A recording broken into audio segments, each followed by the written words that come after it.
Hello, Contrarian Dude here, and I'm going to make this video on the concepts of individualism versus collectivism. Now, these used to be really popular words back in the day, and people understood them very well. Sadly, they are out of favor, and they've been ignored, but there is a resurgence coming back, and I believe it's actually coming back from the left. So in an attempt for the left to push back against the social justice warriors, the new wave feminists, and these really hardcore totalitarian style ideologies, the softer left, the more classical liberal left, they are going out and educating themselves on things like individualism versus collectivism and the philosophy of those things. YouTuber Sargon of Akkad is an example of this classical liberal kind who is educating himself on those things. I just did a live stream with him, and some things came up where he was, in my opinion, just a little bit off on his logic. Another example is Dave Rubin from the Rubin Report. These guys are going to increasingly need to depend on the concepts of individualism and collectivism in order to push back against the social justice warriors. So I wanted to just make this video because I think I can help clarify a few things along the way. I also want to mention and give credit where it's due. The vast majority of what I'm going to be speaking about today is from an essay called The Chasm. It's short, it's like 30 pages, and it's written by G. Edward Griffin, and it's just a phenomenal read. I highly recommend you read it. The link, of course, to that essay will be in the description. Now, let's talk about the 5 pillars of collectivism and the 5 pillars of individualism. These are inversions of each other, they are opposites, and they are dichotomies. I believe there are no other options with regards to these 5 topics. And these 5 pillars define the two ideologies. So, pillar number 1 is the origin and nature of human rights. And individualists believe that human rights are intrinsic to the human being. The religious kind will say it's a gift from the Creator, and the secular kind will say it's intrinsic to the human being. They don't come from anywhere. Just by virtue of you being a human being, you have these rights. A collectivist, on the other hand, will say these rights are actually a gift from government. It is government that gives you these rights. Now, the big important note here is that what government gives you, government can take away. What is intrinsic to your nature, no one can take away. So an individualist will recognize that even though he may put on the green jersey of the military and secure and fight for these rights on the battlefield, they are intrinsic to his personhood, and he is just defending them via this means. They are not a gift from the government. So let's talk about how these things play out with regards to different governments and different things around the world.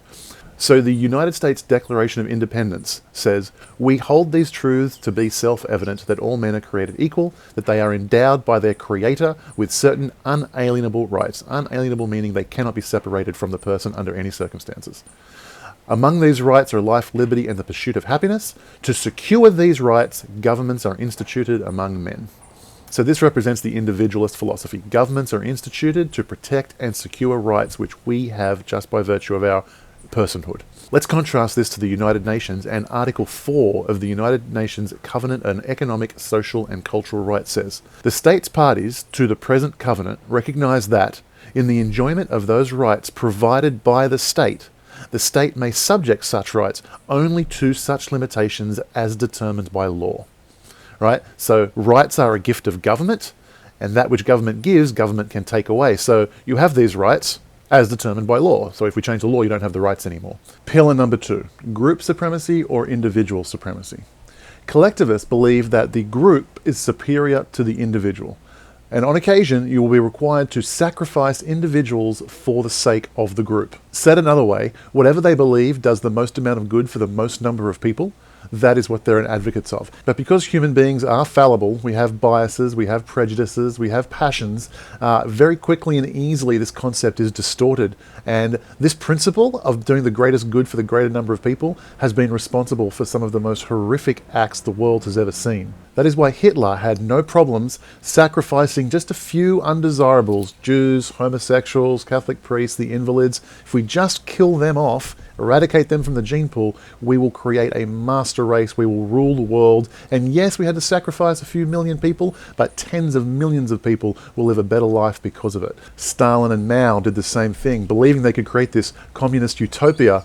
If they just got rid of all the intellectuals who advocated for any kind of freedom or human rights, just put them in gulags, kill them off, do whatever you've got to do, then we can bring in this utopian world, and we eradicate that evil capitalist thought, then we can create a utopia where everyone will be happy. So it's a necessary evil for the greater good, for the greater number. That is the kind of atrocities that are justifiable once you get this thought in your mind that it's okay to sacrifice individuals for the greater good, for the greater number. Now, those are a couple of extreme examples, but I would suggest that any argument that justifies those kinds of atrocities are no arguments at all. And we'll see later on how that ideology is at the center of many of the race wars, the gender wars, and the class wars that we have going on right now.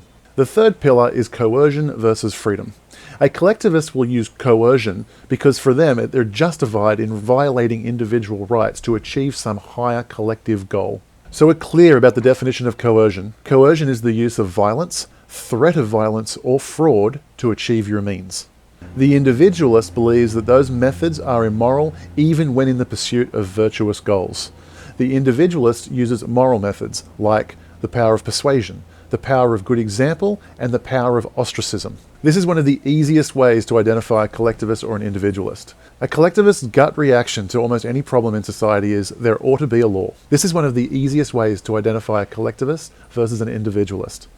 A collectivist's default position is often there ought to be a law. When there is a problem in society, their first reaction is, well, we need to threaten people with throwing them in prison and actually throwing them in prison in order to achieve our ends. An example might be, let's say a person goes into a store and is discriminated against for some reason or another. Well, a collectivist would be, well, there ought to be a law, or I should be able to sue them, they should go to jail, something along those lines. The individualist solution, on the other hand, might be, well, I should post my experience on Yelp, and hopefully I can encourage other people to ostracize this person so that they lose business for their bad behavior. The fourth pillar is equality versus inequality under law. The individualist believes that every single person is unique, we all have different gifts and abilities and challenges that we need to overcome in our life, but it's our responsibility to overcome them. Every single person should be treated equally under the law. The collectivist believes that because of these differences, we should make unequal laws and people should be treated differently in an attempt to create an equal outcome. The individualist sees this as a great moral hazard. To begin with, people start competing for victimhood status. The bigger the victim, the greater privileges you deserve under law. This is a common theme among social justice warriors. They'll often be competing for who has the right to speak based on their demographic. Secondly, once the premise is granted that it's acceptable to treat people differently under law, well, now there are those who will seek that privilege to use it against their enemies, and it becomes very much a mob rule mentality. If you can convince one class of people that they are the victim of another class, then the full force and might and violence of the state will be used against that class. And this is exactly what happened to the Jews in Nazi Germany, the intellectuals in the Soviet Empire, and many other locations. And the fifth pillar is the proper role of the state. An individualist believes that the proper role of the state is negative and not positive. It is merely to protect the rights of its citizens and no more. Seeking higher virtues and better outcomes is the role of individuals within that society. A collectivist believes that the role of the state is positive. It should have an agenda. It should try and achieve some kind of outcome, whether that is pursuing equality, fairness, military might. So they are the 5 pillars of individualism versus collectivism. Once understood, it becomes very easy to understand the current issues of the day. Many things like the race wars, gender wars, social wars, class wars, religious wars, almost always fall into this category. It is collectivist versus individualism. The inevitable consequence of belief in collectivism is that it separates us into groups, and these groups need to compete and vie for the most privileges and the ability to rule over others. Individualism is a very unifying ideology. I may disagree with the goals you are trying to achieve, but I can wish you well on your journey in trying to achieve happiness as you define it, as long as you are not trying to force your brand of happiness onto me. I really hope you enjoyed this video, and I really hope you take the time to read that essay that's linked in the description. I think you'll find it very, very enjoyable. I'd also like to mention I'm about to record another video right now. I'll release it on YouTube the day after I release this one. And it's on the concept of rights. And a lot of people get confused by rights. We've talked today about the origin of rights, government's responsibility to defend rights, who gives you your rights. But what are rights? Some people will say healthcare is a right. Some people, a social justice warrior, will say my desire to feel safe is a right. Some people will say a job is a right. So we're going to talk about these things tomorrow. I think it's going to clear up a lot of misnomer for you, and I hope you enjoy it. So please subscribe, like this video, share it. Love to hear your comments below. I'll see you soon. Thank you very much.